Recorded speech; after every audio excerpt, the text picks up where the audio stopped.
तो बच्चों ये क्वेश्चन अगेन आपके सीक्वेंस सीरीज का है। काफ़ी इंटरेस्टिंग क्वेश्चन है बच्चों। ये क्वेश्चन सीक्वेंस सीरीज का है इसलिए इंटरेस्टिंग नहीं है, लेकिन इसका जो मेथड है सोल्व करने का वो काफ़ी इंटरेस्टिंग है। तो इस मेथड में कई बार कंफ्यूज हो जाते हैं, हम अक्सर कंफ्यूज हो जाते हैं। तो आप इसको ध्यान से समझिए, देखिए क्या बोल रहा है। x1 x2 x3 x4 be in geometric progression, यानी कि कहने का मीन है बच्चों कि जीपी है आपके पास एक, लेट से जीपी है x1 x2 x3 x4, ये एक जीपी है, करेक्ट। अब मैं काम कर लेता हूँ, हाथों हाथ में क्या काम कर लेता हूँ, मैं एज्यूम कर लेता हूँ कि x1 लेट से a है, ये मान लीजिए ए आर, ये ए आर स्क्वायर और ये ए आर क्यूब, मैंने एज्यूम कर लिया, ठीक है।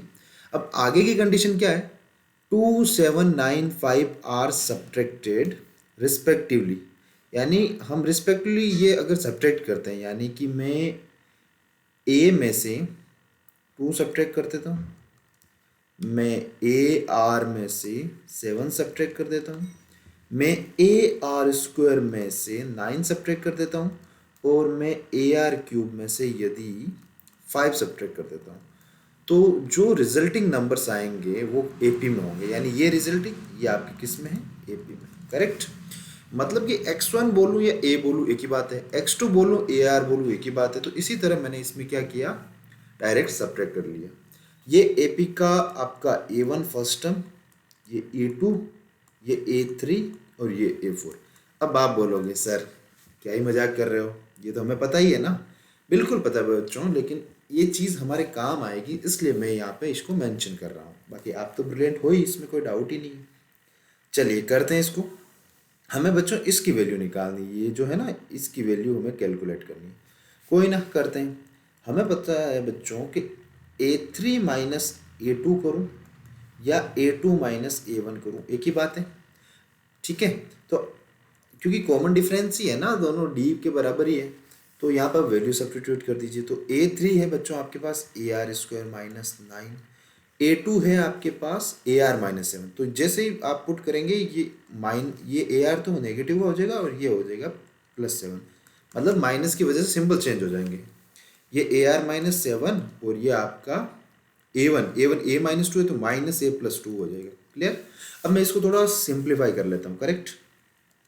तो बच्चों ये हो गया आपका ए r square minus A R और -2, और यहाँ पे ए आर माइनस ए और माइनस का 5, करेक्ट। यहाँ से जनाब ए आर कॉमन लेंगे तो अंदर बचेगा सिंपल सा, सॉरी मैंने गलत कर दिया, यस r-1, करेक्ट। और ये आपका माइनस का 2, यहाँ से ए कॉमन लेंगे तो ये r-1 और माइनस का 5। नाउ बच्चों वेरिएबल्स एक साइड कर लेते हैं, ए आर r-1 और ये माइनस ए r-1 और ये -5, और ये जो -2 था ना यहाँ पे, ये इधर आके +2 हो गया। उम्मीद है समझ में आया होगा। अब बच्चों आप देखिए क्लियरली यहाँ पे आप ए, वेट ए सेकेंड, आप यहाँ पे ए r-1 कॉमन ले सकते हैं। तो आपने ए और r-1 कॉमन ले लिया, तो अंदर बच गया r-1 और ये -3। कुल मिला के आपको इक्वेशन मिली r-1 का whole square equals to -3, equation number 1। अब इसका करना क्या है, अभी बिल्कुल आपको बताते हैं करना क्या है। जैसे आपने यहाँ पे a3 माइनस a2 और a2 माइनस a1 किया है, उसी तरह सिमिलरली मैं यहाँ पे एक बार और कर सकता हूँ, a4 माइनस a3 और a3 माइनस a2, है ना। तो a4 माइनस a3, a4 तो है जनाब ए आर क्यूब -5, और a3 आप जैसे पुट करेंगे सिंबल चेंज हो जाएंगे, ए आर स्क्वायर नेगेटिव का और ये प्लस का 9 यहाँ पे, ठीक है। a3 माइनस a2, तो a3 ये वाली लाइन में डायरेक्ट लिख सकता हूँ क्योंकि चीज़ तो सेम ही है। तो a r square -9 minus A R +7।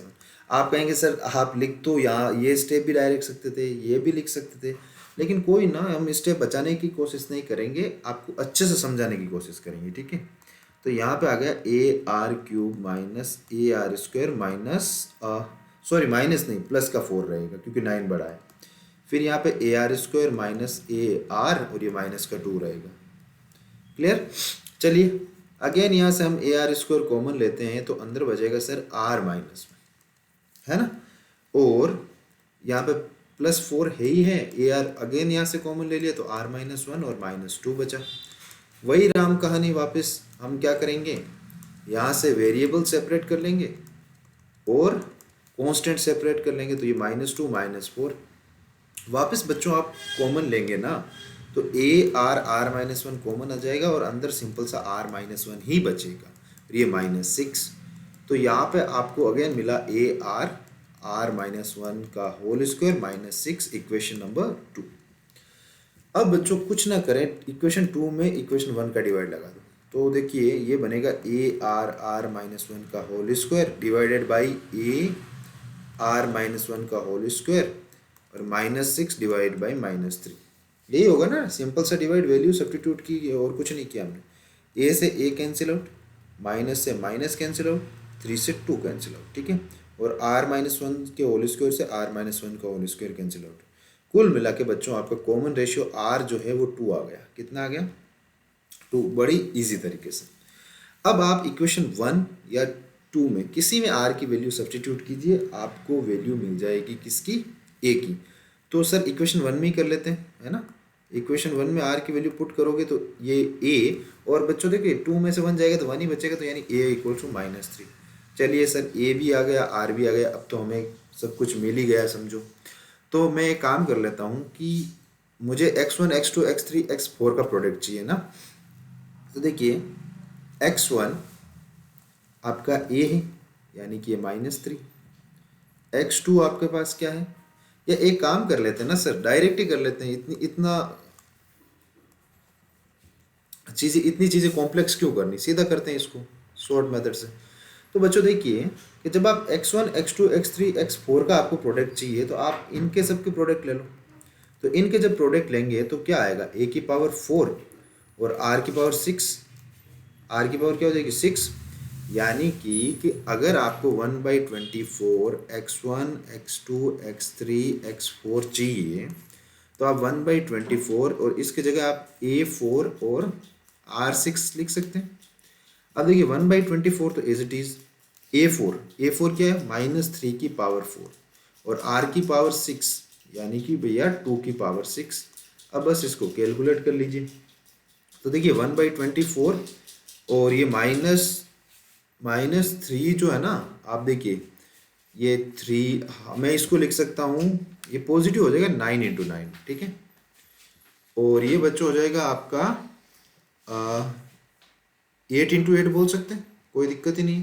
तो 8 से ये 3 टाइम चला गया, 3 से ये 3 टाइम चला गया, तो कुल मिला के 27 × 8 बचा है। तो 8 7 जा 56 का 6, 5 गया कैरी, 8 2 जा 16 और 5 21, तो 216, यानी कि ऑप्शन नंबर 4 बच्चों करेक्ट है। कितना आसान तरीके से हमने कर लिया, उम्मीद है आपको समझ में आया होगा। Thank you.